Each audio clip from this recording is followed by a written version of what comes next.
কি দিয়েছো? উচ্ছে ভাজা, পাট শাক ভাজা, পার্শে মাছের ঝোল, বেগুন আলু দিয়ে আর ডাল। সকাল বন্ধুরা, তোমরা সবাই ভালো আছো তো? আমরাও সকলে ভালো আছি। আজকে তোমার দিদিভাই খুব কাজের প্রেশার হয়েছে, কারণ কাকিমা আজকে আসেনি। এই দেখো বুলটি ঈশানীকে নিয়ে ঘুরছে, সাহেব ফোনে কথা বলছে কার সাথে। এদিকে ঈশানী পিসি দেখো ধনেপাতা কাটছে। এদিকে দিদিভাই তোমাদের কাজে আজকে খুব ব্যস্ত আছে, কাকিমা আসেনি। কি গো, রান্না করছো? হ্যাঁ, গুড মর্নিং বন্ধুরা, আজকে আমি অনেক ব্যস্ত। বন্ধুরা তোমাদের সঙ্গে দেখাবো বাবা কি করছে। বাবা উঠে গেছে ঘুম থেকে, ওই যে বাবা উঠে গেছে, বাবা বসে আছে।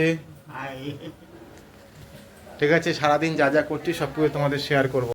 অফিস যাওয়ার জন্য তৈরি হয়ে গেছি, ও ঘরে গিয়ে দেখবো যে তোমার দিদিভাই লাঞ্চে আমাকে কি দিল। এই দেখো আবার গুলটি বসে আছে, মা ইয়ে ঈশানী আবার পিসির কোলে, ঈশানীকে খাবার খাওয়াবে এখন ওর মা। কি গো, লাঞ্চে কি দিয়েছো?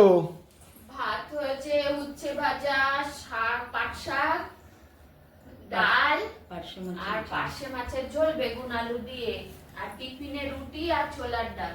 এই যে রুটি ছোলার ডাল দিয়েছে বন্ধুরা। এ দেখো সাহেব এদিকে ঘুরছে। সবাই মিলে এখন ওরা টিফিন করবে, আমি টিফিন করে বেরিয়ে যাব। বিকেলে এসে তোমাদের সাথে আবার কথা হবে।